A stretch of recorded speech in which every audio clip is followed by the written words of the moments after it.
Hi guys. Hello, sir. Good afternoon. Good afternoon. Good afternoon, sir. Good afternoon. चलो guys, without wasting any time, हम start करते हैं हमारा next chapter जो है financial performance of a non-profit organization.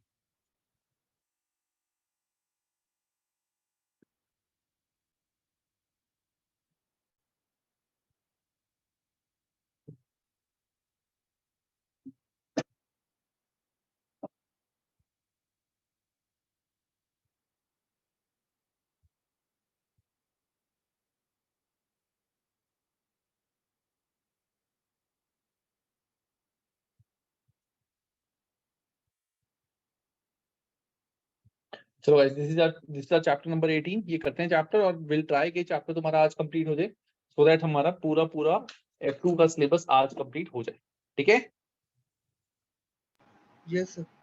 उसके बाद फिर तुम रिवीजन करना. तुम्हारे को मैं मैराथन वीडियोस भी प्रोवाइड कर दूंगा. वो मैराथन वीडियोस भी तुम्हारे को मिल जाएंगे जिसमें मैंने सारे चैप्टर्स A to Z सब कुछ पूरे क्रिस्टल क्लियर मैंने कराए हुए. एंड उसके बाद फिर हम एक डाउट सेशन वगैरह करके मॉक करके and then will give the exam. चलो अब हमारा जो चैप्टर है that is assessing non financial performance indicator. ये मैंने तुम्हें लास्ट क्लास में जो चैप्टर है इसका मैंने थोड़ा सा एक तुम्हारे को शॉर्ट बताया था कि ये जो चैप्टर है basically this relates to guys just one small second.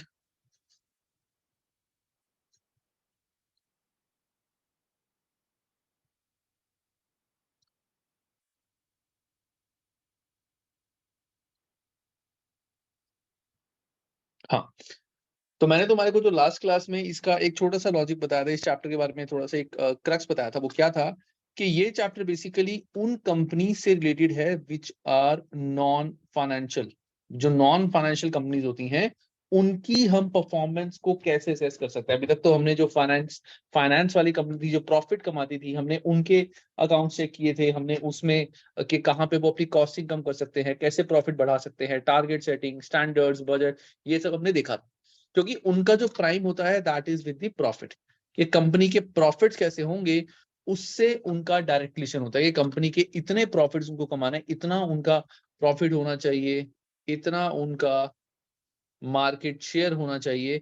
उस वजह से क्या कहते हैं उनकी हमने परफॉर्मेंस चेक की थी. बट अगर कोई एंटिटी नॉन फाइनेंशियल है दैट मींस जिसका पर्पस ही पैसे कमाना नहीं है. Let's say for example government hospitals,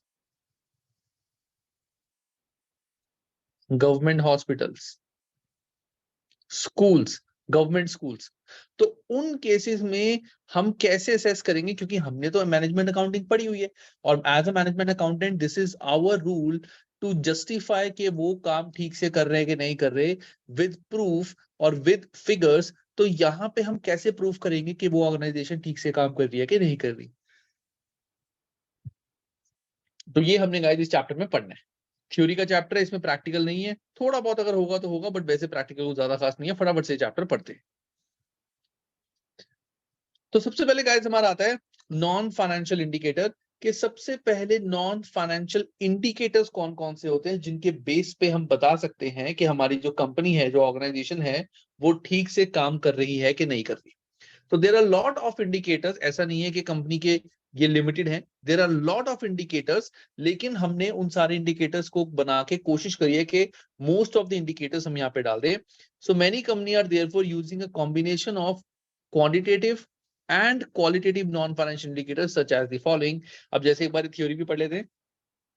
Financial measure do not convey the full picture of the company's performance, especially in modern business environment. Today, organizations are competing in terms of product quality, delivery, reliability, after sale service and customer satisfaction as well. हमने अभी तक जो पढ़ा था हमने ये देखा था कि फाइनेंशियली कंपनी कैसे परफॉर्म कर रही है, लेबर ठीक से काम कर रही है कि नहीं कर रही, वो सब कुछ हमने पढ़ा था. मटेरियल, लेबर, ओवरहेड जैसे वो सब कुछ चीजें हमने पढ़ी थी. लेकिन उसमें कहीं हमने ये नहीं देखा था कि हमारी क्वालिटी अच्छी है कि नहीं. अगर हमने सस्ता मटेरियल कर दिया और हमारे सेल ज्यादा हो गई तो हम तो मानते बहुत बढ़िया, लेकिन उससे हमारी कंपनी की क्वालिटी खत्म होगी, जो प्रोडक्ट बनाता है उसकी क्वालिटी कम होगी और हमारा स्टैंडर्ड गिर गया, वो भी हमें देखना पड़ता है. So those are kind of non financial indicators. तो आज की डेट में बहुत सारी कंपनीज हैं जो financial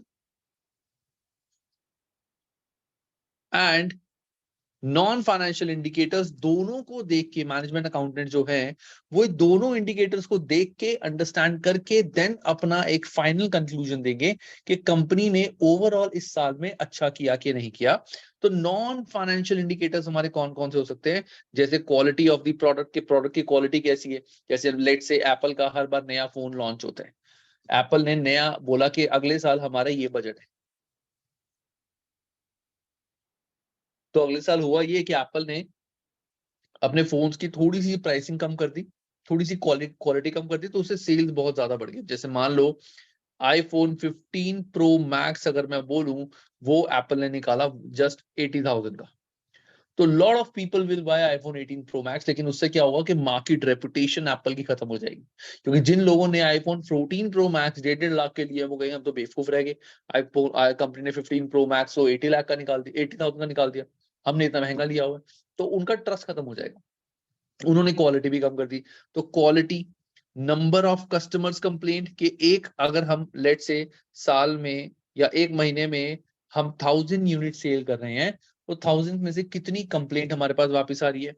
number of warranty claims, कि हमने जो चीज सेल की है कितने लोगों ने वारंटी क्लेम्स की है। अब मुझे एक बात बताओ, दोनों बताना, अगर मान लो मेरा वारंटी क्लेम 10% है, कि 10% लोगों ने वारंटी क्लेम की है, हालांकि मैंने उनकी चीजें रिप्लेस कर दी फ्री ऑफ कॉस्ट, ठीक है, उनकी चीजें रिप्लेस हो चुकी है, और एक दूसरी कंपनी है जिसने वारंटी क्लेम की है 5%, जिसकी मैंने सारी चीजें रिप्लेस कर दी, विच कंपनी इज बेटर, 10%, 5% या बोथ? So 5%. ओके अतुल्य, तो 5% ही है वाई? सर, बिकॉज वारंटी तभी क्लेम करेंगे जब प्रोडक्ट में कुछ डिफॉल्ट होगा, कुछ प्रॉब्लम होगी। परफेक्ट, जब प्रोडक्ट खराब होगा तभी वारंटी क्लेम करेंगे, तो अगर वारंटी क्लेम किया मतलब प्रोडक्ट में कमी है, तो हम इतनी वारंटी लोग क्लेम कर रहे हैं तो हमारा तो कितना नुकसान हो रहा है, क्योंकि वारंटी जब क्लेम करता है कोई तो हमें फ्री में वो चीज चेंज करनी पड़ती है, तो हमारा नुकसान कितना हो रहा है, और प्रोडक्ट की रेपुटेशन भी गिर रही है, कितने सारे लोगों को वारंटी क्लेम करनी पड़ रही है। तो number of warranty claims, lead time, lead time basically कह सकते हो तुम कि जब एक पर्सन ने हमें ऑर्डर दिया, कब तक हमने उसका ऑर्डर बनाया, उस ऑर्डर को बनने में कितना टाइम लगा, दैट इज लीड टाइम। या फिर हमारा बीच में जो गैप हो गया, साल के अंदर 2 महीने काम नहीं हुआ, ऐसे लीड टाइम। रीवर्क, हमारे प्रोडक्ट में कितनी बार हमें रीवर्क करना पड़ा, कि अगर प्रोडक्ट एक बारी में ही बना वो बिल्कुल सही निकला, बट एक होता है कि प्रोडक्ट बनाया उसके अंदर दोबारा से कुछ पार्ट रह गया वो रीवर्क करना है, कुछ पार्ट रह गया वो रीवर्क करना है, तो रीवर्क। डिलीवरी टू टाइम, कितने टाइम में हम डिलीवरी कर रहे हैं। नॉन प्रोडक्टिव आवर्स, की हमारी कंपनी में नॉन प्रोडक्टिव आवर कितने यूज हो रहे हैं, तो मुझे बताओ, will it be high better or lower better? So lower. Lower, जितने नॉन प्रोडक्टिव आवर्स हमारे लोअर होंगे उतने बेटर, क्योंकि इस आवर्स में सामान तो बन नहीं रहा, प्रोडक्ट तो बन नहीं रहे, ना हम कहीं पे इसको यूज कर सकते, तो हमारा ये एक तरह से ऐसा खर्चा है जो हम प्रोडक्ट से नहीं निकाल सकते, तो जितना कम खर्चा होगा उतना बेटर है।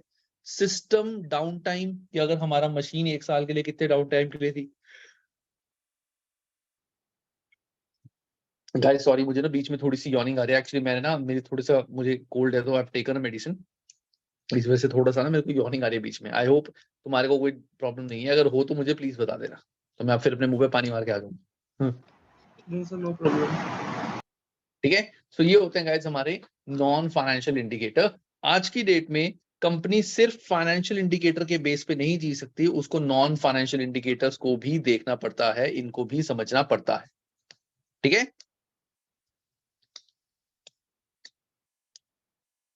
अब इसके Yes, बाद sir. आता है गाइस हमारा next topic, that is activity number 1, फटाफट से करते हैं। मुझे गाइस एक्टिविटी नंबर 1 का आंसर बताओ क्या होगा। So 1 and 2. डिफेक्ट्स पर प्रोडक्ट इन अ मंथ और non productive hours per month, यही अतुल्य। Yes, sir. Yes sir, same 1 and 2। Return पर मशीन मंथ, ये तो क्वांटिटेटिव हो गया, और ये तो फाइनेंशियल हो गया। प्रॉफिट, ये भी फाइनेंशियल हो गया, perfect. Next, non financial performance measures. अब non financial performance measures basically क्या होता है,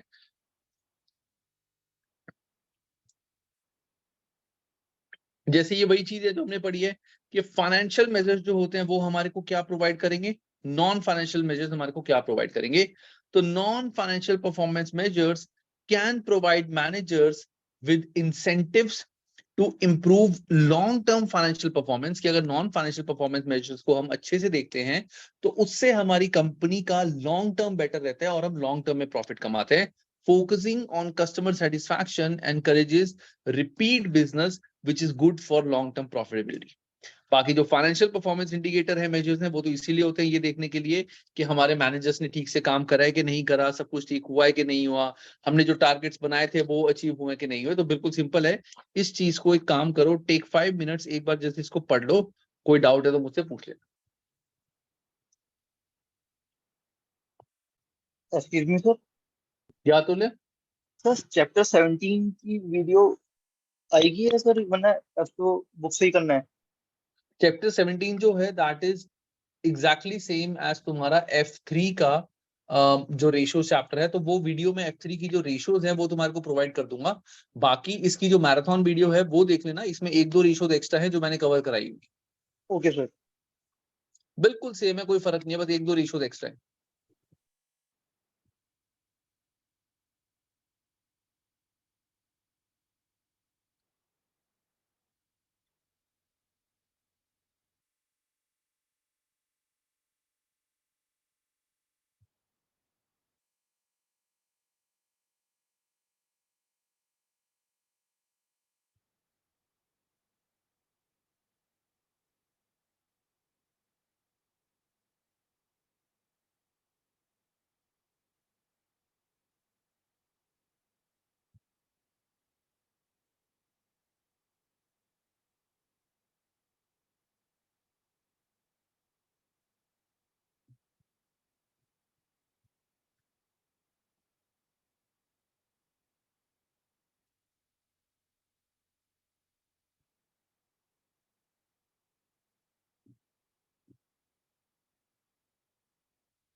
सर जो नॉन फाइनेंशियल और फाइनेंशियल मेजर्स है कस्टमर सेटिस्फेक्शन भी यही है ना? नहीं, financial measures are not for customer satisfaction. Financial measures तो हैं ये चेक करने के लिए कि हमारी परफॉर्मेंस बिजनेस की कैसे चल रही है, इन द सेंस ऑफ कि हम प्रॉफिट जो हमने बजट बनाया था उसके अकॉर्डिंग हम प्रॉफिट कमा पा रहे हैं कि नहीं कमा पा रहे हैं। Financial performance measures use alone may provide manager with shorter term incentive कि हमने बजट पूरा अचीव किया कि नहीं किया, लेकिन वो लॉन्ग टर्म के लिए बेनिफिशियल हमारे लिए नहीं होगी। क्योंकि उसमें हम ये देख सकते हैं कि हमने प्राइस बढ़ा दिया अपना प्रोडक्ट का जिसकी वजह से सेल्स बढ़ गई हमारी, बट उससे हमारा क्या हुआ, जो नॉन फाइनेंशियल परफॉर्मेंस इंडिकेटर्स हैं, जैसे हमारे कस्टमर की वैल्यू खत्म होगी हमारी, और उसके बाद एक कहते हैं ना मार्केट डिमांड हमारी कम होगी, those are non financial performance indicator. तो financial performance measures basically which is just to look at short term.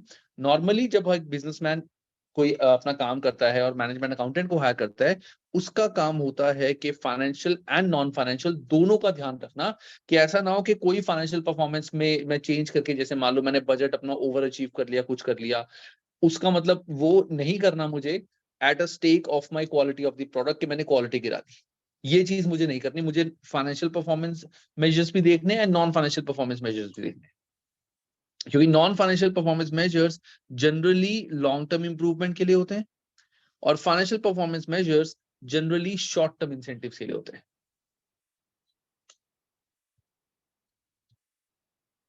ठीक है, यस सर, डन। हो गया तुल्य? Yes sir. चलो, अब आता है हमारा next part, that is balanced score card. अब जो बैलेंस स्कोर कार्ड है गाइस, इसका मतलब क्या है कि नॉर्मली एक बिजनेसमैन जो होता है ना, अगर हमें किसी भी बिजनेस का पूरा काम एनालाइज करना है कि उसने पूरा साल अच्छे से काम किया कि नहीं किया, हर एस्पेक्ट से, हर एस्पेक्ट से, तो कौन कौन से एस्पेक्ट से हमें ये देखना है कि इस बिजनेसमैन ने कहां कहां काम सही किया कि नहीं किया।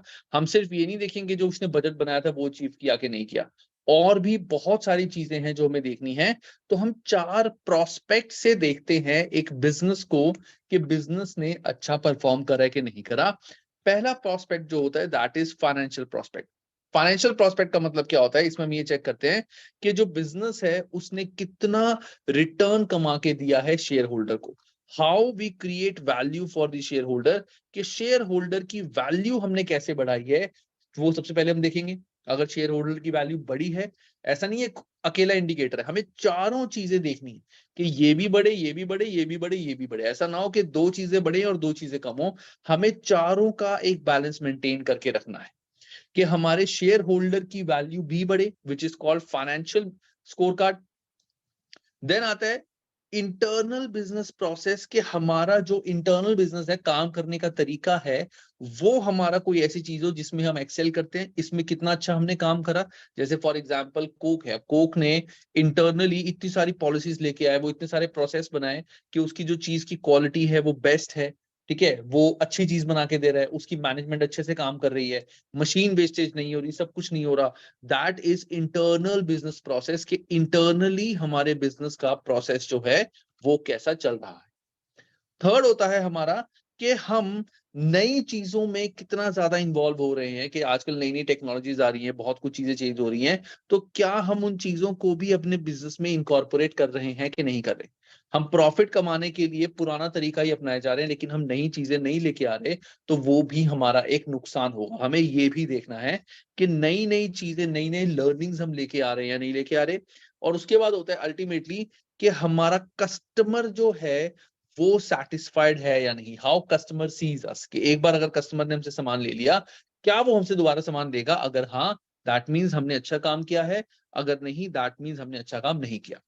तो एज अ मैनेजमेंट अकाउंटिंग हम ये देखते हैं कि बिजनेस ने इन चारों में कैसे कैसे काम किया है, कैसे कैसे उसने परफॉर्म किया है, और सबका बैलेंस मेंटेन करके रखना है। ऐसा नहीं है कि कस्टमर की वैल्यू गिरा दी लेकिन हमने प्रॉफिट ज्यादा कमा लिया, नहीं। ऐसा नहीं है कि कस्टमर की वैल्यू बहुत ही ज्यादा बढ़ा दी, कस्टमर को बहुत फायदा कर दिया क्योंकि चीजें सस्ती कर दी, लेकिन उससे हमारे शेयर होल्डर का नुकसान हो गया, नहीं। हमें इन चारों का एक प्रॉपर बैलेंस मेंटेन करके रखना पड़ता है। That is called a balance score card, ठीक है। तो बैलेंस स्कोर कार्ड में हमारे जो 4 पर्सपेक्टिव है, दैट इज, पहला आता है हमारा financial perspective, cover traditional measures such as हमारी growth, profitability, share holder value. तो यहाँ पे ये देखा जाता है फाइनेंशियल पर्सपेक्टिव से कि हमारे बिजनेस ने कितना ग्रो करा, क्या प्रॉफिटेबिलिटी आई, क्या शेयर होल्डर की वैल्यू इंक्रीज हुई। देन देखा जाता है हमारा कस्टमर पॉइंट ऑफ व्यू से, जो ये वाला है, कि कस्टमर हमारे कितने खुश रहे, give rise to targets that matters to the customer, कि हमारी चीज की कॉस्ट कैसी है, क्वालिटी कैसी है, डिलीवरी कैसी है, इंस्पेक्शन सही करने के नहीं कर रहे, कि जब हमने प्रोडक्ट इनिशियली हमने जब डेमो प्रोडक्ट बनाया था वो तो बहुत अच्छा था, लेकिन जब हमने एक्चुअल प्रोडक्ट बनाया उसकी क्वालिटी गिर गई, कंपनी ने ठीक से इंस्पेक्ट ही नहीं करा। तो इंस्पेक्शन कैसी है, हैंडलिंग कैसी है कंपनी की, एंड सो ऑन, ये देखा जाता है कस्टमर के पर्सपेक्टिव से। थर्ड आता है internal business process, also known as process efficiency, कि इंटरनली हमारी मैनेजमेंट कैसा काम कर रही है, इंटरनल प्रोसेस कैसा चल रहा है, डिसीजन मेकिंग कैसी चल रही है, जितना हमारा मटेरियल था वो कैसे यूटिलाइज हो रहा है, वेस्टेज तो नहीं हो रही, that is internal business source. And last is innovation and learning, consider the business capacity to maintain its competitive position through acquisition of new skills and development of new product, कि market में भी हम बने रहें, कि हम नई नई चीजें देख रहे हैं, अपने आप को टेक्नोलॉजी के अकॉर्डिंग हम अपग्रेड कर रहे हैं, सो दैट मार्केट में अगर कोई बहुत तगड़ा कंपटीशन है तो we are ready to face him. ये होता है हमारा बैलेंस स्कोर कार्ड इस चैप्टर में। ये जो पार्ट है दिस इज इंपॉर्टेंट, इसमें से क्वेश्चन तुम्हें आ सकते हैं कि बताओ which part of balance scorecard they are talking about. तो अच्छे से इन चारों को पढ़ लो, कॉन्सेप्ट समझ लो, इसका फिर फीचर्स पढ़ के फिर एक क्वेश्चन करेंगे, एंड देन फिर आगे।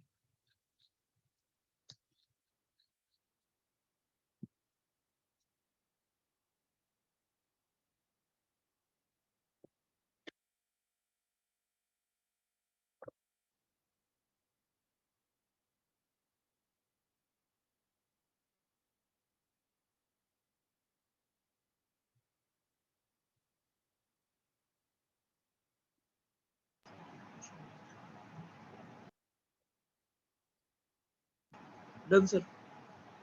Okay, done sir. समझ आ गया। चलो अब आता है हमारा features of balance score card. फटाफट से इसको पढ़ लेते हैं फीचर्स को। तो पहला फीचर हमारा बैलेंस स्कोर कार्ड का है, traditional measures are mainly inward looking and narrow in focus with overemphasis on financial measures and short-term goals. The balanced scorecard focuses on both internal and external factors and links performance measures to key elements of the company strategy. ये वो internal and external factor दोनों देखता है, customer का point, innovation, हर चीज वो देख के वो बताता है कि अब कंपनी ने ठीक से परफॉर्म किया है कि नहीं किया.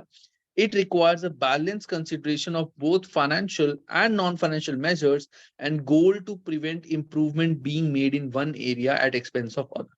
ये बहुत इंपॉर्टेंट लाइन है हमारी. पहला लाइन क्यों है कि जो बैलेंस स्कोर कार्ड होता है that consider financial and non financial measures, वो दोनों मेजर्स को देखता है, financial and non financial.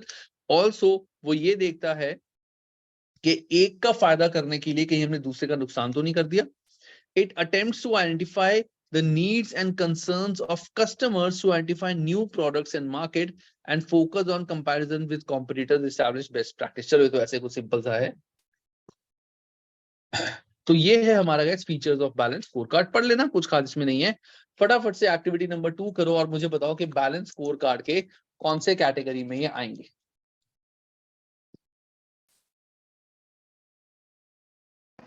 Sir particular पूछ रहे हो या कोई से बता सकते हैं? नहीं, 4 है ना हमारे. एक तो है हमारा शेयर होल्डर वेल्थ. जो आंसर है वो पर्टिकुलर पूछ रहे हो या मतलब मैं लाइन से पूछ रहा हूँ, आप मेरे से अतुल्य से या कोई भी बता दे? नहीं, सारे कर लो, फिर मैं एक एक करके पूछूंगा. फाइनेंशियल होता है, कस्टमर होता है, इंटरनल एंड इनोवेशन.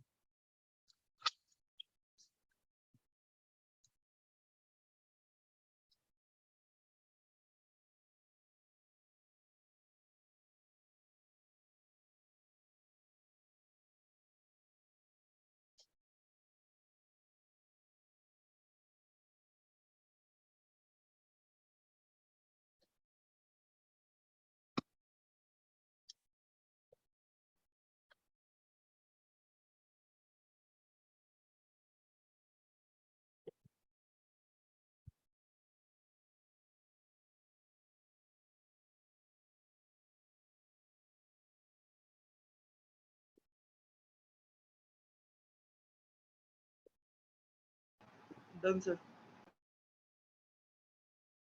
अतुल्य. Done sir. ओके, पहला बताओ Atulya. Sir it can be customer. Customer कैसे? Sir policy renew, insurance policy वही रिन्यू जो कस्टमर अपनी आते हैं इंश्योरेंस करवाने और प्रीमियम हाँ. जैसे भरते हैं, मतलब सर न्यू पॉलिसी बाय करते हैं, नहीं, परचेज करते हैं. ये परफॉर्मेंस इंडिकेटर है. तुम बहुत ही स्पेसिफिक इंडस्ट्री में चले गए कि इंश्योरेंस में पॉलिसी रिन्यू जैसे कंपनी की पॉलिसीज होती है ना, no exchange policy, 30 days return policy, उन पॉलिसी की बात हो रही है. अच्छा सर. ठीक है ना. But that is also from a customer point of view. So first is customer. Second, staff training days. Ishant. Sir innovation. Innovation, perfect, क्योंकि स्टाफ को ट्रेनिंग कब देंगे? जब हमें उनको नई चीजें सिखानी पड़ेंगी. Okay, return on capital employed मैं बताता हूँ, ये फाइनेंशियल होगा. Percentage revenue from new products. Atulya. Sir percentage revenue, so it can be financial. It should be innovational. Innovation. Why innovation? क्योंकि फाइनेंशियल होता कि percentage revenue from all products.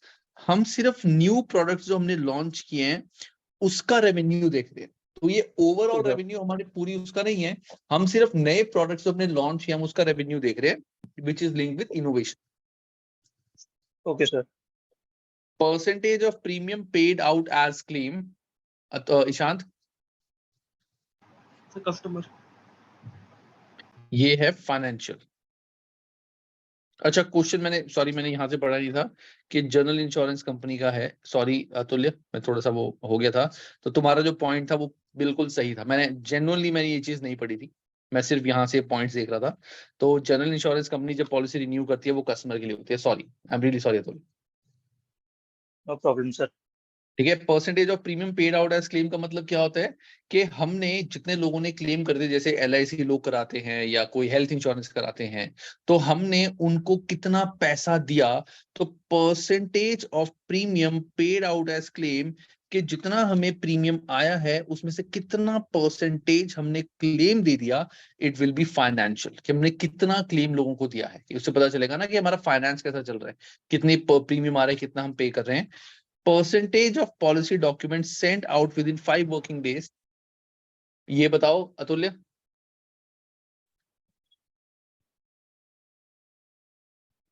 Sir ये company से बाहर सेंड हो रहे हैं। हाँ, this will be internal business process, कि इंटरनली कंपनी का काम कैसे चल रहा है, कि कंपनी पॉलिसी डॉक्यूमेंट्स पूरे बना के प्रिपेयर करके with in 5 working days customer को डिलीवर कर देती। ये कंपनी का इंटरनल बिजनेस प्रोसेस जो है वो बड़ा सही चल रहा है, सारे काम अच्छे से हो रहे हैं, टाइम पे चीजें हो रही है। ठीक है यस सर। अतुल्य, क्लियर है? आगे बढ़े। Yes sir. Yes sir. अब आता है advantages and disadvantages of balance score card. तो एडवांटेजेस हमें फटाफट से पढ़ते क्या बताया हुआ है। All 4 perspective considered bye manager, कि मैनेजर को उन चारों पर्सपेक्टिव का ध्यान रखना पड़ता है। Consistency between objectives, controls, systems and staff, कि हम कंसिस्टेंट होते हैं, हमें सबका ध्यान रखना पड़ता है, हम सिर्फ किसी एक स्पेसिफिक चीज का ध्यान नहीं रखते। It can be difficult to incorporate objective into control system such as budgets, हम बजट्स में ऑब्जेक्टिव्स, कंट्रोल्स, सिस्टम्स, इन सब को पूरा पूरा प्रॉपर नहीं पुट कर सकते, because budget is in numerical terms. So targets can be set by budget से make conflict with the objective. हमारा ऑब्जेक्टिव है कि हर घर में जियो का फाइबर, जियो का फोन होना चाहिए। हमारे जो बजट है कि अगले साल हमारी इतनी सेल होगी, क्योंकि बजट जो होती है दैट इज इन फिगर्स, जो बजट स्टेटमेंट होती है वो फिगर्स में होती है कि इतनी सेल होगी। तो हो सकता है उससे ये चीज हमारी क्लैश करे, कि हमने इतना सोचा था प्रॉफिट कमाना है, उससे ये चीज क्लैश करे।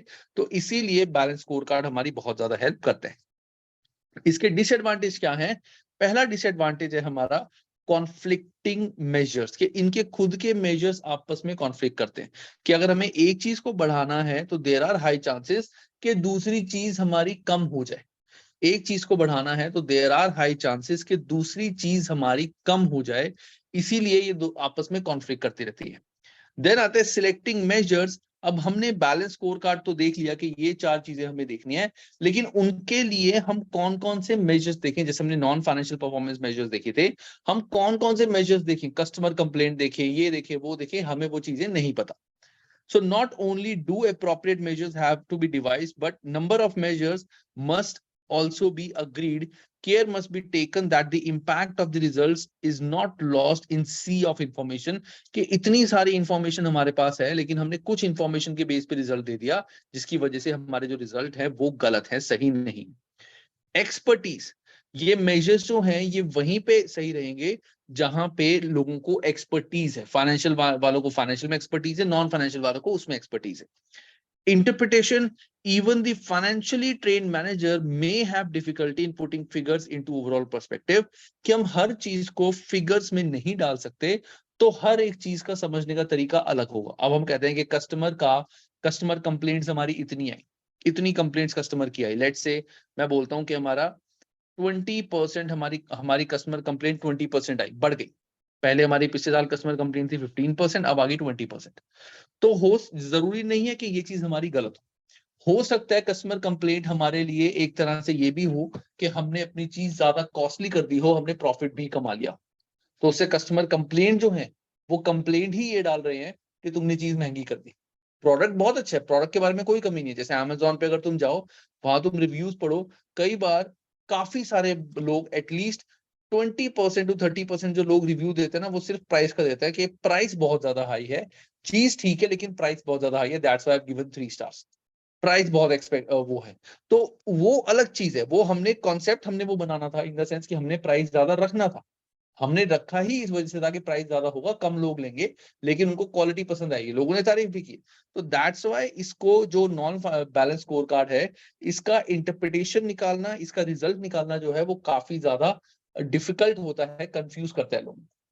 तो ये होता है हमारा advantages and disadvantage of a balance score card. अब आती है हमारी 3 रेशियोज गाइस, ये हमने ऑलरेडी पढ़ी हुई है, efficiency ratio, capacity ratio and activity ratio. याद तुल्य?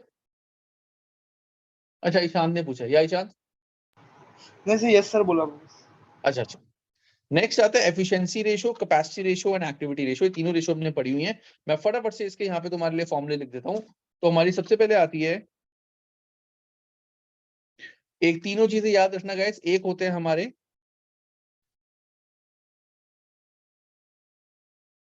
बजटेड आवर्स, एक होते हैं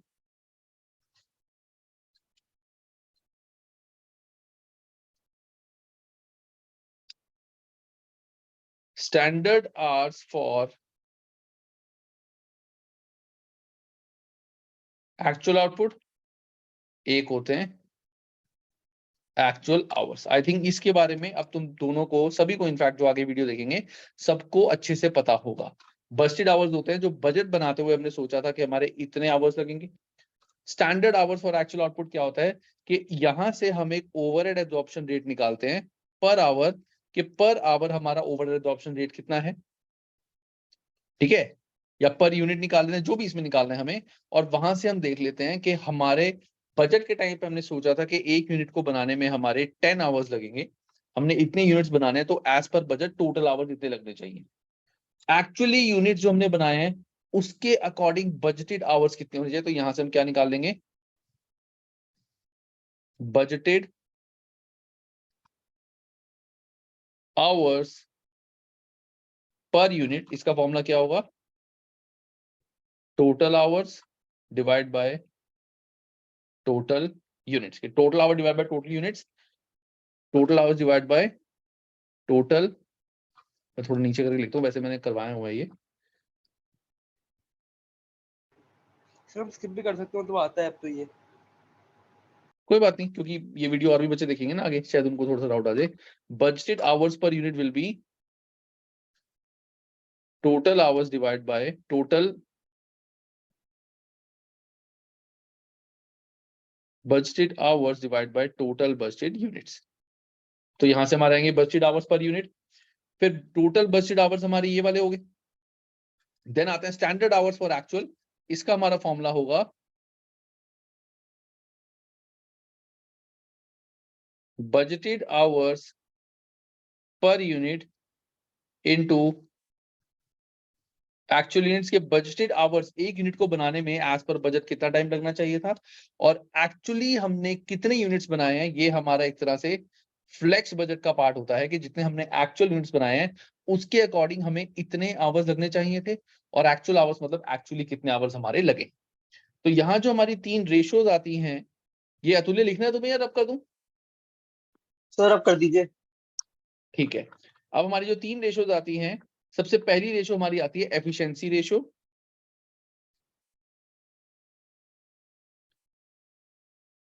एफिशिएंसी रेशियो का फॉर्मूला होता है standard hours for actual output divide by actual hours into 100। ये जो हमारा आंसर आएगा that will be in percentage कि हम इतने परसेंट एफिशिएंट रहे हैं, इतने परसेंट हम एफिशिएंट रहे हैं।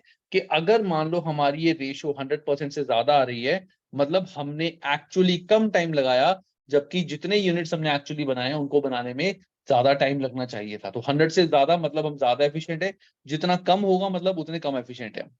नेक्स्ट आता है हमारा कैपेसिटी रेशियो। कैपेसिटी का रेशियो का फॉर्मूला होता है actual hours divide by budgeted hours into 100।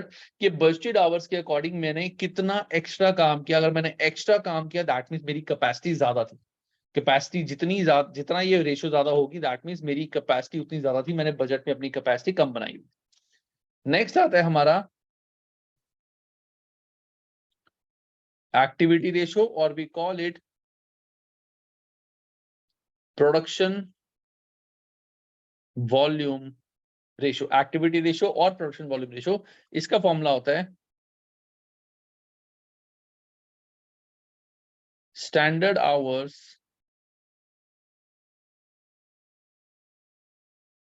For actual output divide bye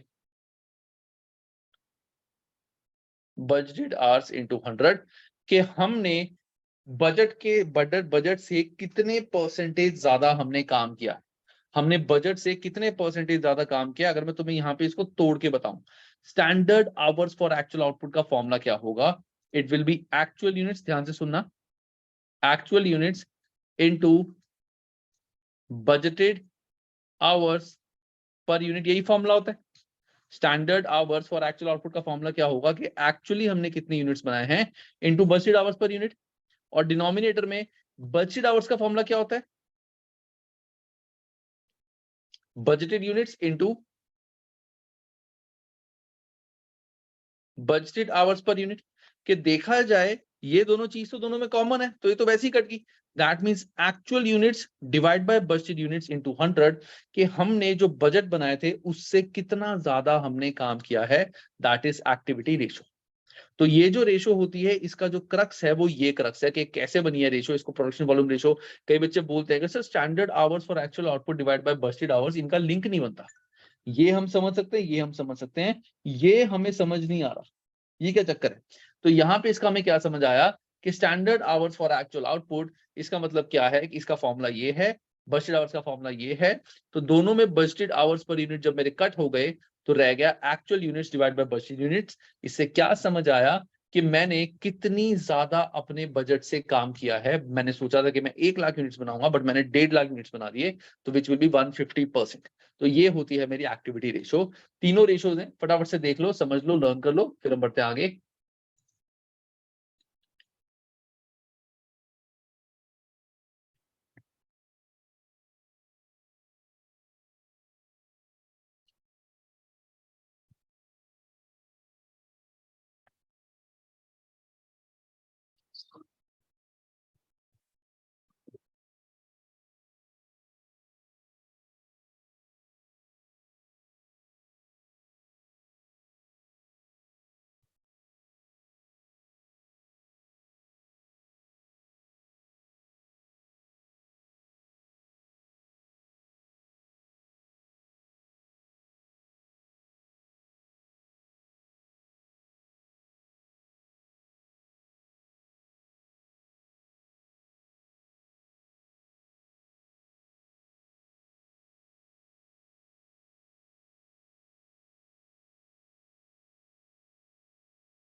done sir. Done sir. Okay, चलो अभी क्वेश्चन करते हैं फिर।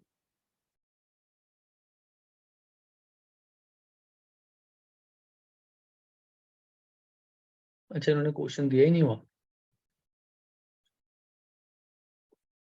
अच्छा, इन्होंने इसका क्वेश्चन ही हटा दिया इस बार, पहले लास्ट ईयर मुझे याद है इसका एक क्वेश्चन था। चलो एनीवेज, अब नेक्स्ट आता है गाइस हमारा performance of a non profit making organisation, जो इस चैप्टर को इनिशियली बताने का मेरा पर्पस था। पहले तो मैंने जो चैप्टर बताया था वो था कि हमने जो चैप्टर की इनिशियल पढ़ा था वो ये था कि कंपनी का अपार्ट फ्रॉम फाइनेंशियल कौन से इंडिकेटर्स पे हमें ध्यान रखना पड़ता है। अब आता है performance measures for a not for profit making organisation, कि वो ऑर्गेनाइजेशन जो प्रॉफिट नहीं कमा रही, वो कैसे हम उनकी कैसे चेक कर सकते हैं कि वो ठीक से काम करेगी नहीं कर सकती, उनकी परफॉर्मेंस हम कैसे मेजर कर सकते हैं। तो इसके लिए एज सच देखा जाए देयर इज नो लिमिट, कोई भी फॉर्मूला तुम कैसे भी यूज कर सकते हो, it is totally up to you. इसके अनलिमिटेड फॉर्मुलेज हैं, ठीक है, वो तुम्हें सोचना पड़ेगा। So not for profit making organizations include organizations such as charities and much of public sector. By definition, NMPO NMPO मतलब not for profit making organization can't be judged by profitability, nor they generally have the successful against the competition, so other method of assessing performance methods have to be use, कि हम उनको normal method से अब नहीं analyse कर सकते, क्योंकि ना तो यहाँ पे कॉम्पिटिटर है, ना यहाँ पे हमारे शेयर होल्डर्स हैं जिन्होंने पैसे लगाए जिनको रिटर्न चाहिए। तो उस केस में हम क्या कर सकते हैं, performance is usually just in terms of value for money using the 3 E's, that is economy, efficiency and effectiveness. Economy मतलब कि हमारी जो चीज है वो चीप नहीं यूज करूंगा, दैट इज अफोर्डेबल होनी चाहिए, हर चीज affordable, less costly, I would say less costly हो। एफिशिएंसी मतलब कि हम जितने भी चीजें हम कर रहे हैं, we are using optimum utilisation of resources.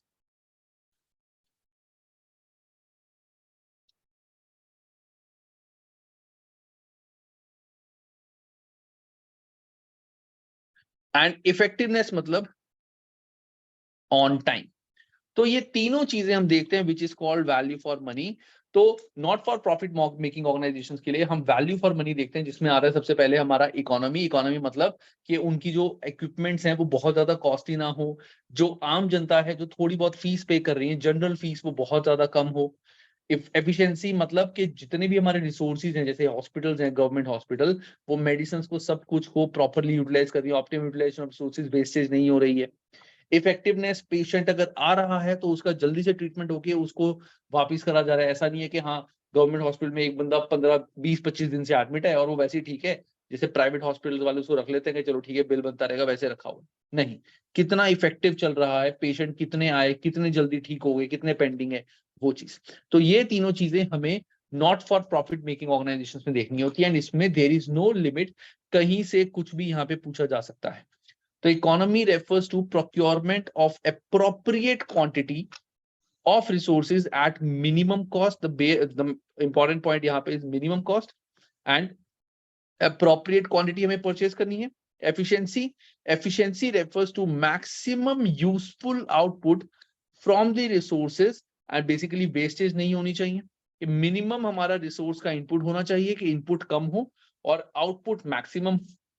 And effectiveness means using resources such as the output of the activity achieve the desired result, कि हम अगर चाहते हैं कि पेशेंट 10 दिन में ठीक हो जाए तो वो 10 दिन के अंदर ठीक हो जाए, ज्यादा टाइम उसको ना लगे, जो रिजल्ट्स हमने जब चाहे हैं वो रिजल्ट्स हमें मिल जाएं। Those are 3 factors that we see, that is economy, efficiency and effectiveness। एक बार इसको पढ़ लो, फिर आगे बढ़ते हैं जल्दी से। इसके बाद तो आई थिंक तुम्हारा चैप्टर ही खत्म हो जाएगा फिर।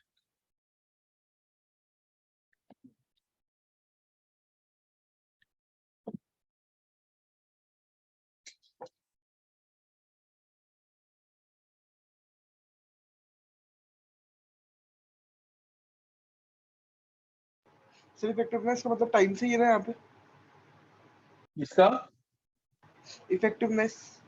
हाँ, इफेक्टिवनेस मतलब टाइम पे रिजल्ट्स दे पाए।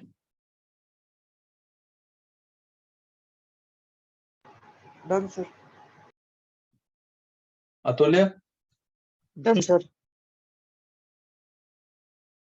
चलो अब एक्टिविटी नंबर 3 फटाफट से मुझे करके इसका आंसर बताओ।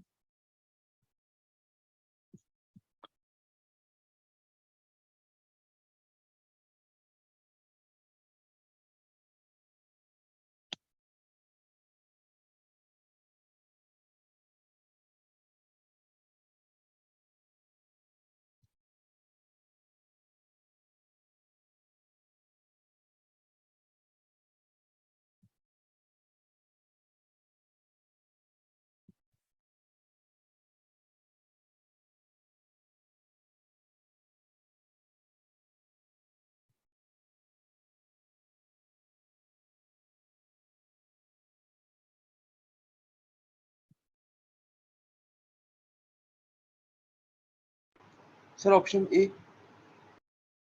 Difference in objective pursuit, okay. Atulya, I think it's option A only. Option A, okay. चलो अब देखते हैं, पहले क्वेश्चन में पढ़ता हूँ, इसका जो एक्चुअल आंसर है दैट इज डी। क्यों, एक बार पढ़ते हैं। The Travelwise bus service is a government owned. The government requires it provide local bus service for the rural and urban residents of Angloland at low price, which are set by the government. कि इसने इस company को बोला कि government own entity थी, इसने बोला कि हम लोकल बस सर्विस प्रोवाइड करेंगे रूरल एंड अर्बन एरिया में at low price. Best buses company, अब ये दूसरी कंपनी है, कौन सी? Best buses company is a privately owned bus company that also operates in Angloland. It is not subject to government regulation and most of its journey are in large cities of Angloland where customer numbers are high. तो हमारी दो company है, एक तो है ट्रेवलवाइज और एक है हमारी बेस्ट कंपनी. तो ये है हमारी गवर्नमेंट कंपनी, ये है हमारी प्राइवेट कंपनी. ठीक है ना, ये गवर्नमेंट के लिए काम करती है और ये private. Which of the following factors should not be allowed for when comparing with the return on capital employed of two organizations to assess the efficiency of their management, कि मैनेजमेंट कितनी efficient रही है? तो कौन सा ऐसा factor है जो हमें नहीं देखना? पहला है difference in the objective pursuit. अब गाइस देखो, जब हम ध्यान से सुनना, जब हम इन दोनों कंपनी को कंपेयर करेंगे, let's say this is company A, this is company B, ये है कंपनी ए और ये है कंपनी बी. अब अगर मुझे ये बताना है कि कौन सा ऐसा फैक्टर है जिसको मैं as a difference, which of the following factor should not be allowed for when comparing ROCE of two organisation, के एफिशिएंसी अगर मुझे मैनेजमेंट की देखनी है तो कौन सा ऐसा फैक्टर है जिसको मैं कंसीडर नहीं करूंगा? डिफरेंस इन ऑब्जेक्टिव परस्यूट, इसको मैं कंसीडर करूंगा. इसका ऑब्जेक्टिव अलग है, इसका ऑब्जेक्टिव अलग है. इसका ऑब्जेक्टिव है पैसे कमाना, इसका ऑब्जेक्टिव है लो प्राइसेस में गरीब लोगों को या सब लोगों को लो प्राइसेस में बस सर्विस प्रोवाइड करना, और इसका है टारगेट पैसे कमाना. तो ये चीज मैं देखूंगा जब मैं रिटर्न कंपेयर करूंगा कि इसके रिटर्न्स अगर कम हैं, इसके रिटर्न ज्यादा हैं. तो उसका रीजन सबसे बड़ा तो यही है कि ये वाली कंपनी का जो टारगेट है ये है, एक सेकंड गाइस, इस कंपनी का जो टारगेट है दैट इज कि हमें कस्टमर को कम रेट पे सर्विस प्रोवाइड करनी है. इस कंपनी का टारगेट है हमें खूब पैसा कमाना है, और ये गवर्नमेंट ओन है तो प्रॉफिट मेकिंग इसका मोटिव ही नहीं है. तो इस चीज को तो हम ध्यान में रखेंगे दोनों कंपनीज को कंपेयर करते हो, कि भाई ये ध्यान रख कि ये जो कंपनी है इसका मोटिव जो है, ऑब्जेक्टिव है, इसका है सस्ती चीज प्रोवाइड करना, और प्रॉफिट मेकिंग इसका मोटिव नहीं है, इसकी ऑब्जेक्टिव प्रॉफिट मेकिंग है. डिफरेंस इन प्राइसेस, ये भी हमें ध्यान रखना है कि इसका प्राइस डिफरेंट होगा, इसका डिफरेंट, क्योंकि दोनों के ऑब्जेक्टिव अलग हैं. डिफरेंस इन ज्योग्राफिक एरिया सर्व, के ये जो कंपनी है ये जो है ये इस एरिया में सर्व करती है और ये काफी ज्यादा एरिया में सर्व करती है, इसका बहुत ज्यादा एरिया है जहां पे सर्व करती है. इस वजह से भी ROCE में डिफरेंस आ सकता है इनका. डिफरेंस इन कस्टमर कंप्लेंट, ये हमारा रीजन नहीं होगा, क्योंकि चाहे गवर्नमेंट हो चाहे प्राइवेट, दोनों में कंप्लेंट्स जो है वो मैटर करती है. अगर यहाँ पे कंप्लेंट ज्यादा है और यहाँ पे कंप्लेंट्स कम है, अब जो मान लो ये कंपनी है, ये कंपेयर करेगी ना कि हाँ यार इनकी कंप्लेंट्स जो है यहाँ पे तो कंप्लेंट्स तो इधर भी आ रही इधर भी आ रही. अगर प्राइवेट में कंप्लेंट्स 10%, पब्लिक में कंप्लेंट 10% है, प्राइवेट में कंप्लेंट 2% है, तो ये तो फैक्टर जेन्युइन है. तो मैं बोलूंगा ना कि भाई नहीं नहीं, चाहे प्राइवेट हो चाहे पब्लिक, कस्टमर को कंप्लेंट नहीं आनी चाहिए. ये थोड़ी है कि गवर्नमेंट सस्ती दे रही है तो वहां पे खराब चीज दो. अगर गवर्नमेंट सस्ती दे रही है इट डज नॉट मीन कि चीज खराब दो. कस्टमर कंप्लेंट आएंगी, दैट मीन्स हमारा काम ठीक नहीं चलेगा.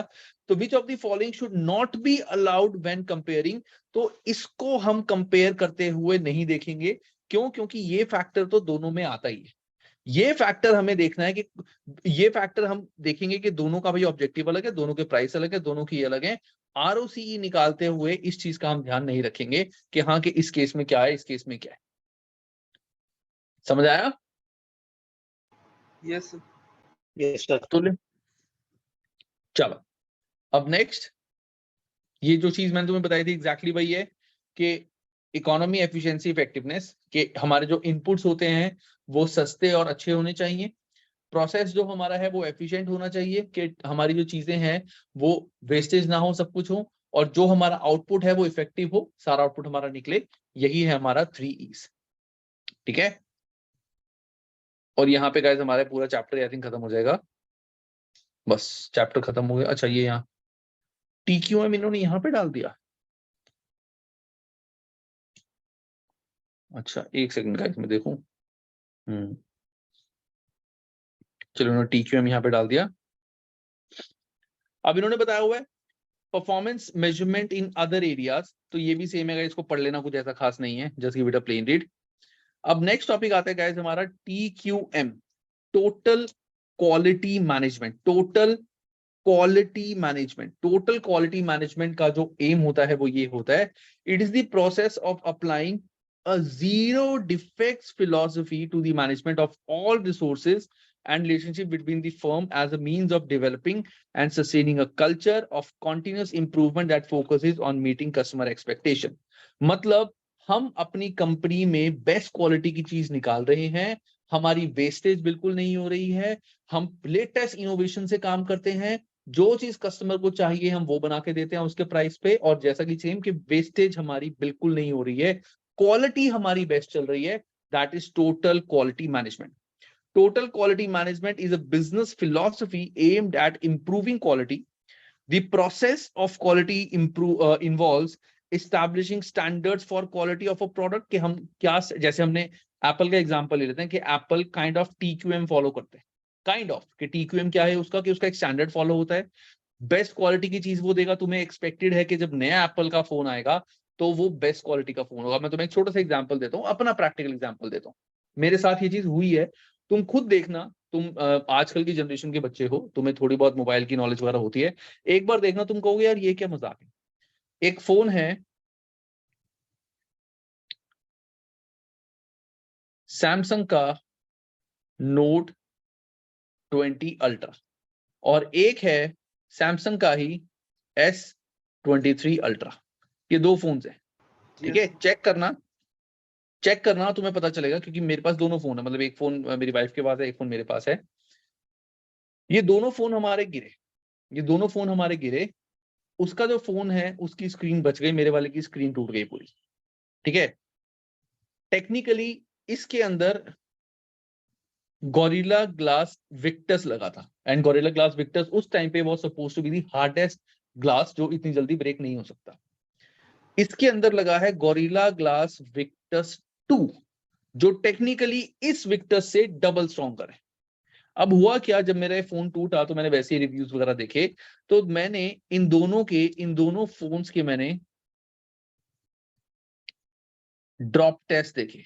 इन दोनों फोन की मैंने ड्रॉप टेस्ट में क्या होता है, वो फोन को एक लेवल से ड्रॉप करते हैं, कंपेयर करते हैं आईफोन के साथ। तो फोन को चेक करना कि इसका कंपैरिजन विद आईफोन, इसका comparison with iPhone, drop test note 20 ultra versus iPhone, drop test S20 ultra versus iPhone. ये जो नोट 20 अल्ट्रा है, ये वाला फोन उस ड्रॉप टेस्ट में कम से कम 10 बार उसने गिराया, लेकिन फोन की स्क्रीन को एक स्क्रैच भी नहीं आया, इतना हार्ड उसमें ग्लास था। उसमें तुम्हें सामने दिखेगा वो गिरा रहा है। इस फोन को उसने एक बार गिराया और एक बारी में ही इसकी जो स्क्रीन है वो टूट गई। तो देखा जाए, मुझे पता है इसके बारे में कि फिर तो इसकी क्वालिटी बर्बाद है। वो कह रहे हैं कि हमने क्वालिटी पहले वाले से डबल क्वालिटी कर दी, तो भाई फिर उस केस में इसका एक बारी में कैसे स्क्रीन टूट गई। दोनों सेम बंदे ने बनाए हैं, सेम उसके इक्विपमेंट्स हैं, ये फोन 10 बार कितने पे नहीं टूटा, ये 12 एक बारी में टूटा। So that is called quality. Apple का ऐसा नहीं होता, एप्पल कभी भी ये चीज नहीं बोलता कि मेरा पुराना जो फोन था उससे इस उतना स्ट्रांग ये है कि इसकी स्क्रीन ही टूटेगी, अगर है तो है। लेकिन सैमसंग ने यहाँ पे अपनी क्वालिटी दिखा दी। अब सैमसंग में मैं तुम्हें एक बहुत छोटी चीज बताऊं, जैसे सैमसंग का कभी अगर तुम्हारा मन करे, जैसे सैमसंग का तुमने देखा होगा फोल्ड 5 लॉन्च हो गया है ना, हाँ सर अभी हुआ है वो जस्ट। Fold and flip 5। ये फोन ना गाइस गलती से भी मत ले लेना, गलती से भी। ये सब क्यों? बैटरी इश्यूज वगैरह। नहीं बैटरी इश्यूज नहीं है इनमें, बैटरी और इश्यूज, स्क्रीन डिस्प्ले, पे सब लाइन, कुछ है। वो स्क्रीन पे लाइन आ जाती है इन पे बीच में, नहीं मतलब वो भी नहीं है इश्यूज इनमें, नहीं है। वो 4 में थे, 3-4 में आए थे, 5 में कोई इश्यूज नहीं है। इनमें जो प्राइम इशू है वो क्या है, ये तुम्हें बोलते हैं कि जो फोल्ड फोन है, ये इस टाइप का तुम्हारा फोल्ड फोन आएगा। कहते हैं इसका जो हिंज है, जो फोल्ड फोन आता है, ये कहते हैं इसका जो हिंज है, इसको हमने 4 लाख बार बंद क्लोज करके देखा है, इतना स्ट्रॉन्ग हिंज है इसका, और हम वो टेक्नोलॉजी यूज कर रहे हैं, विच इज गुड, कोई दिक्कत नहीं है। लेकिन अगर ये फोन गलती से भी तुम्हारे हाथ से गिर गया, ड्रॉप हो गया, चाहे तुमने केस भी लगाया हो, इसका जो ये हिंज है वो खत्म हो जाएगा। तुम्हारा हिंज वहीं खराब हो जाएगा। या तो हो सकता है तुम्हारा फोन पूरा खुले ही ना, या तुम्हारा फोन पूरा खुल जाए बंद ठीक से ना हो, या हिंज हिल जाए, या स्क्रीन में कोई प्रॉब्लम आ जाए। ये फोन एक बार गिरने पे सीधा खत्म है। तो ये एक बहुत बड़ी प्रॉब्लम है। तो ये चीज जो फोन्स लेते हैं, जैसे मेरे को थोड़ा टेक्निकल नॉलेज वगैरह है फोन्स की, तो मेरे फ्रेंड्स वगैरह जब भी कोई फोन लेते हैं वो मुझसे डिस्कस करते हैं। तो जिसने भी पैसे पटने होते हैं, मैं कहता हूँ अगर ज्यादा ही पैसे पटने हैं तो आईफोन 14 प्रो मैक्स ले लो। अगर कम पैसे पटने हैं तो तुम इस रेंज में जा सकते हो। लेकिन फोल्ड और फ्लिप कभी मत लेना, क्योंकि पॉकेट में भी अगर ये पड़े हो, थोड़े से भी ट्विस्ट हो गए, हिंज के अंदर कुछ चला गया, कुछ भी प्रॉब्लम होगी, तो वो कभी भी खराब हो सकता है। तो या तो अगर तुम बहुत ही बिजनेस क्लास के बंदे हो कि तुम पूरा टाइम गाड़ी में बैठते हो, ऑफिस है, साथ में एक नौकर है, तब तो अलग बात है। बट अगर तुम रफ एंड टफ वाले बंदे हो, बाइक्स पे जाना, वॉक करनी, सब कुछ करनी, तो उसके लिए ये दोनों फोन्स कहीं भी फीजिबल नहीं। तो that is a concept of total quality management. के टोटल क्वालिटी मैनेजमेंट वाले कहते हैं कि हम जो चीज बना रहे हैं वो टोटल क्वालिटी। क्या तुम्हें लगता है एप्पल नहीं बना सकती ये चीज? Just imagine, Apple can not make this fold. Apple बना सकता है फोल्ड, उसके लिए कोई बड़ी बात नहीं है फोल्ड बनाना। बट वो क्यों इन चीजों में नहीं जा रही? क्योंकि उसके अंदर वो टोटल क्वालिटी नहीं दे पाएगी। उसको पता है कि फोन गिरते ही खराब है, हिंज खराब है, फिर एप्पल की वैल्यू गिर जाएगी। अभी लोग एप्पल यूज करते हैं कि एप्पल का फोन अगर गिर गया, कुछ हो गया, फिर भी चलेगा, ठीक चलेगा, कोई दिक्कत नहीं आएगी। कई लोगों की स्क्रीन शैटर्ड है, टूट चुकी है, वो भी ठीक चल जाएगा। लेकिन पता है कि अगर ये वाला चीज हमें निकाल दे और हिंज ही खराब हो गया, तो हम तो खत्म हो जाएंगे। तो ये चीज होती है। तो that is total quality management, कि हमने अपना एक स्टैंडर्ड फॉलो कर रखा है। Establishing procedures for production methods to ensure standards are met. Actual quality हम चेक करते हैं कि एक्चुअल जो क्वालिटी हमने बनाई है वो स्टैंडर्ड से मैच कर रही है कि नहीं कर रही। अगर हमारी एक्चुअल क्वालिटी स्टैंडर्ड से थोड़ी सी भी ऊपर नीचे है, तो हम उसको फिर देखते हैं कहां पे कमी है। ठीक है, तो ये है गाइस हमारा concept of total quality management. फटाफट से एक बार यहां पे पढ़ लो इसको।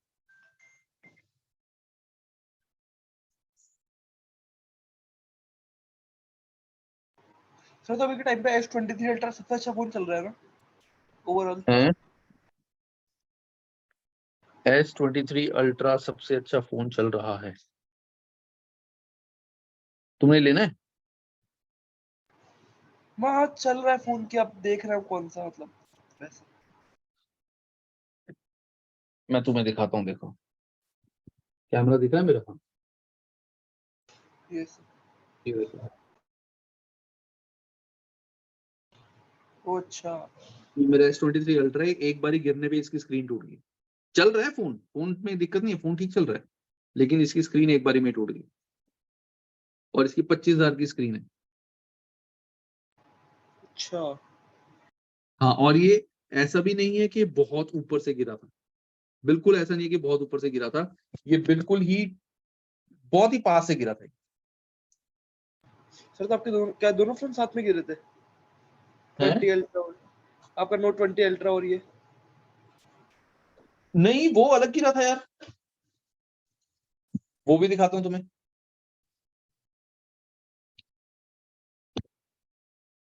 ये है मेरा नोट 20 अल्ट्रा।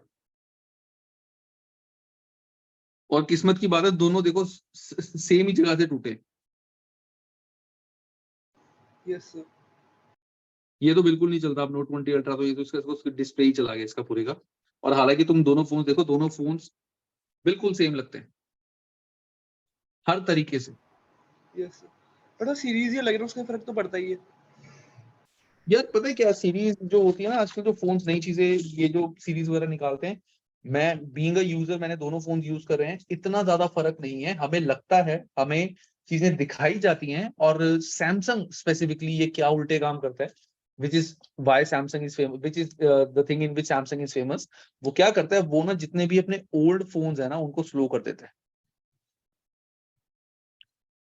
ये चीज मैंने नोटिस करी हुई है एक्चुअली, कि सैमसंग क्या करता है, इसके जो पुराने फोन्स है ना, ये जब अपडेट्स आते हैं ना, हमें तो दिखते हैं अपडेट्स परफॉर्मेंस वगैरह के लिए होते हैं। उसमें क्या करता है, एक तो ये फोन को स्लो कर देता है, और उसके बाद ना इसकी जो फोटोज की क्वालिटी होती है ना, वो भी थोड़ी थोड़ी ये कम करता रहता है, कैमरा क्वालिटी। मतलब जहां जहां क्वालिटी कम हो सकती है, क्योंकि मैंने खुद कंपेयर किया है। जब मैंने नोट 20 अल्ट्रा लिया था, उसकी एक पिक्चर मेरे पास है, मेरे रूम की पिक्चर है। सेम पिक्चर मैंने अभी 3 महीने पहले ली थी, फोन के टूटने से पहले। और एक वही सेम पिक्चर मैंने 1.5 साल पहले ली थी। तो जब मैंने वो दोनों पिक्चर ली ना, देखने में दोनों पिक्चर सेम है, लेकिन जब मैंने जूम इन किया ना, यहाँ पे पिक्चर क्लैरिटी ज्यादा है और यहाँ पे ब्लर ज्यादा हो रही है लेटेस्ट वाले। तो ये चीज सैमसंग करता है, क्योंकि सैमसंग ये चीज करेगा तभी तो लोग लेटेस्ट फोन लेंगे। सर सब में अब मेरा क्या एप्पल में भी होता है ये चीज। एप्पल में ना वो क्वालिटी नहीं गिराता, वो कैमरे की क्वालिटी वगैरह नहीं गिराता, वो उसके बैटरी इश्यूज आने शुरू हो जाते हैं कि उसकी हाँ, वो बैटरी बहुत स्लो करता है फोन। स्लो हो जाती है, वो होता है, लेकिन वो क्वालिटी नहीं गिरती, क्वालिटी नहीं गिराता वो। सैमसंग क्वालिटी गिराता है।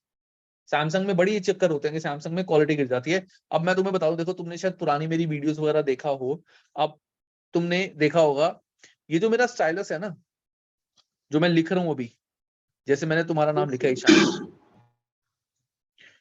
छोटी छोटी चीजें हैं, जैसे इसकी जो लाइन है ना, देखो इसको अगर मैं पहले ही होता था प्रेशर सेंसिटिव, कि अगर मैं ज्यादा जोर से प्रेस करूंगा तो मोटा होगा और हल्का प्रेस करूंगा तो पतला होगा। अब क्या हो गया, इसमें प्रेशर सेंसिटिविटी इन्होंने यहाँ पे खत्म कर दी है, क्योंकि सैमसंग का टैब 9 भी, ये जो मैं यूज कर रहा हूँ टैब, सैमसंग का 9 भी आ चुका। तो अभी रिसेंटली मेरा अपडेट हुआ था, उसमें इन्होंने प्रेशर सेंसिटिविटी यहाँ पे खत्म कर दी। तो मुझे पता है लिखते हुए मुझे प्रॉब्लम आ रही है। अब अगर सेम चीज मैं तुम्हें दिखाऊं, सेम चीज अगर मैं तुम्हें दिखाऊं, ये देखो जैसे ये जहां पे नोट्स बनाते हैं इसमें, यहाँ पे वो चीज चल रही है, इसमें नहीं इन्होंने हटाई बट वहां हटा दी। देखो I will show you examples both. जैसे देखो यहाँ पे मैं इसका साइज थोड़ा सा बड़ा करता हूँ। देखो जैसे अब मैं ज्यादा प्रेस करूंगा तो मोटा हो रहा है, जैसे मैं लिखूंगा ईशांत, दोनों में राइटिंग का कितना फर्क आएगा देखना। मैं यहाँ लिख रहा हूँ ईशांत, ये मैंने लिखा है इसमें, और अब मैं लिखता हूं यहाँ पे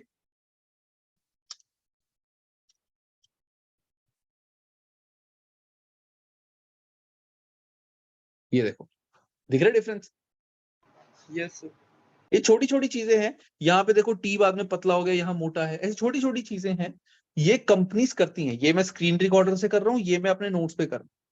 तो ये छोटा छोटा फर्क होता है, बहुत छोटा छोटा फर्क होता है, हमें पता नहीं चलता, लेकिन ये कंपनीज करती हैं। दैट्स वाई मेरा तो देखो सैमसंग से इतना वो नहीं है, मैं I don't use Samsung because I love Samsung, ऐसा कुछ नहीं है। मेरे केस में तो सिर्फ क्या है कि मेरे लिए इट्स अ नेसेसिटी, मैं सैमसंग का ही चीजें यूज कर रहा हूँ, मेरी सारी चीजें लिंक्ड हैं। जैसे मैं तुम्हें दिखाता हूँ, मेरे सारे नोट्स हैं, तुम जैसे नोट्स वगैरह मांगते हो, ये सैमसंग के नोट्स है। जैसे मैं ईसीसी की बात करूँ तो ईसीसी के मेरे सारे हैंड रिटन नोट्स हैं। जैसे मैं अब F7 के नोट्स बना रहा हूँ, ये देखो। तो जितने भी ये नोट्स हैं, ये सारे मेरे सैमसंग के सारे फोन्स में नोट्स अवेलेबल। तो मैं किसी भी फोन से इन नोट्स का एक्सेस कर सकता हूँ, एडिट कर सकता हूँ, किसी को भी भेज सकता हूँ। बट ये चीज सैमसंग नोट्स के अलावा, सैमसंग के अलावा किसी और फोन में अवेलेबल नहीं। आपने अभी एक और फोन पड़ा था आपके पीछे, वन प्लस था ना? वो मेरा यूट्यूब वाला फोन है। हाँ वन प्लस था ना, मतलब वो one plus not 2। Sir not अच्छा है ना, मतलब इससे 3 भी आया एक बजट रेंज नॉट में। 3 नॉट 3 अच्छा है, नॉट 3 नो डाउट अच्छा है, नॉट 3 भी अच्छा है, और पिक्सल 6 भी अच्छा है, गूगल पिक्सल 6। गूगल।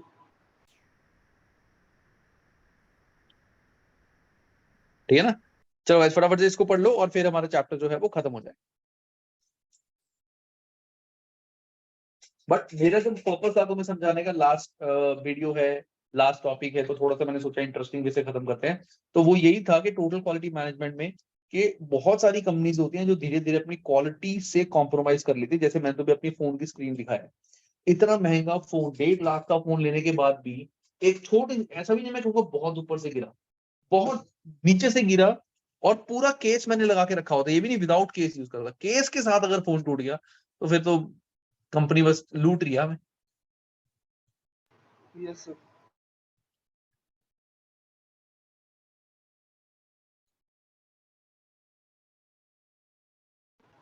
हो गया सर पढ़ लेके, मतलब ये तो इजी है। अतुल्य समझ आ गया? Yes sir. तुम पूरा टाइम चुप रहे, बोर तो नहीं हो गए? नहीं सर। चलो गाइस, अब यहाँ पे देखो हमारा चैप्टर खत्म हो गया है।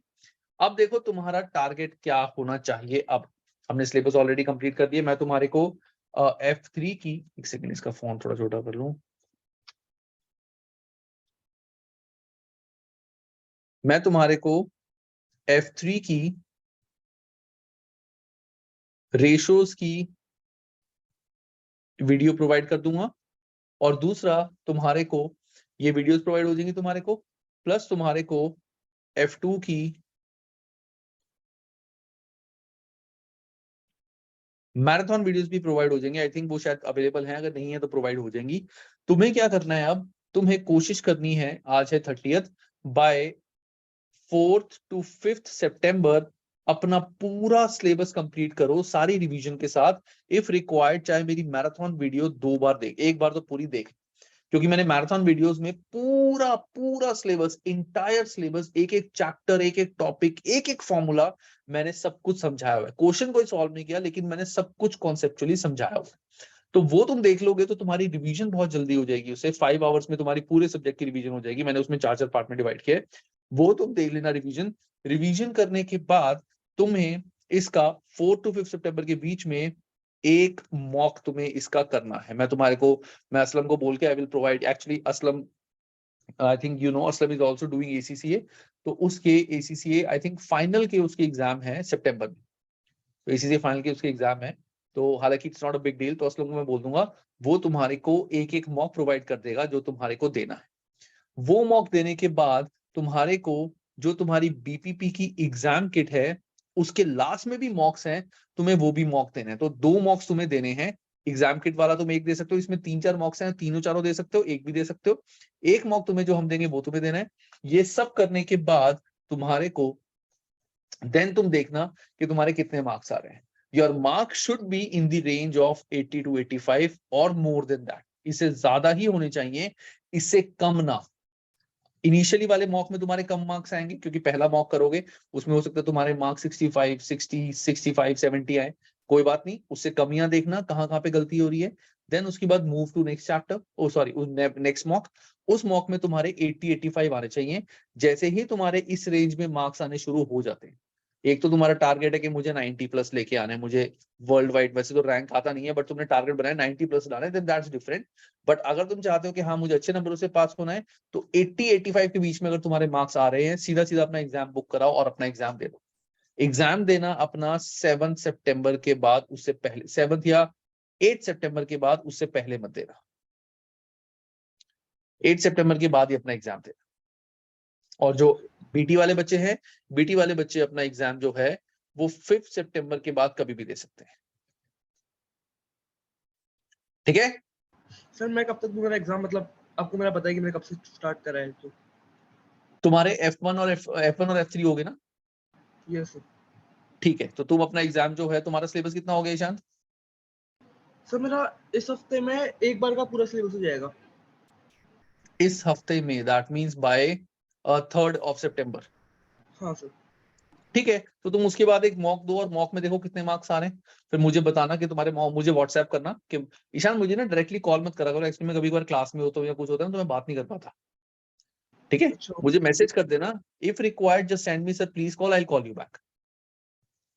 Yes sir. ठीक है, तो मुझे एक मॉक करके देखना तुम्हारे कितने मार्क्स आ रहे हैं, मुझे बताना, और क्या क्या कमियां हैं वो मुझे बताना, जो उस पे हम वर्क करेंगे, and then we will move to the next mock. Otherwise अगर तुम्हारे पहले मॉक में 85, 90 आ रहे हैं, we can directly go to the exam. हाँ मैं 10 तक दे दूंगा मेरा पेपर। 10 या 10 से तो 15 काफी पहले 8 तक दे सकते हो तुम। अच्छा अच्छा ओके सर। ठीक है ना? अतुल्य तुम खाली F2 कर रहे हो या F1, F3 भी कर रहे हो? तो मैं अभी F2 ही कर रहा हूँ। ठीक है, तो F2 का तुम्हारा भी टारगेट जो है that should be 8 September. Target बना के चलते हैं। तुम्हारा सिलेबस कितना हो गया? सर मेरे अभी अप्रॉक्स 9 to 10 चैप्टर्स हो गए हैं। Along with exam kit? Yes sir, बस अभी ओके, ये मेरे को स्टैंडर्ड कॉस्टिंग और ये 17 एंड 18 चैप्टर का करना है। बस ठीक है, फिर ये तो तुम बहुत इजीली तुम चाहो तो 4th 5th तक कंप्लीट कर सकते हो, और उसके बाद एक मॉक देके तुम्हारा भी target should be 8 to 10 September. Sir एक चीज पूछनी थी आपसे। बोलो। सर जो थ्योरी वाले टॉपिक्स हैं, हाँ, सर उनको इफेक्टिव वे में कैसे कवर करें? देखो जो थ्योरी वाले टॉपिक्स है ना, उनको तुम्हारे को इनिशियली देखो, एक बार तो रिवीजन के टाइम पे तुम्हें बुक पूरी पढ़नी पड़ेगी, है ना? बुक तो यस सर। रिवीजन के टाइम पे एक first one revision should be for the entire book. तो वहां पे तुम्हारे को थ्योरी में तुमने जब इनिशियली पढ़ा होगा, तुम्हें पता होगा इस चैप्टर में से ये थ्योरी इंपॉर्टेंट है नहीं, अगर नहीं मार्क करी कोई बात नहीं, एक बार जस्ट पढ़ लेना, और अपना वहां से कॉन्सेप्ट गेन कर लेना कि कॉन्सेप्ट वो क्या कहना चाह रहे हैं। Main focus is should be on the concept only. हालांकि मैंने भी जो अपनी फास्ट ट्रैक वीडियोस बनाई है वहां पे मैंने थ्योरेटिकली सारे कॉन्सेप्ट ऑफ कोर्स स्क्रीन पे दिखा के थ्योरी पार्ट नहीं, लेकिन मैंने वर्बली सब कुछ एक्सप्लेन किया है।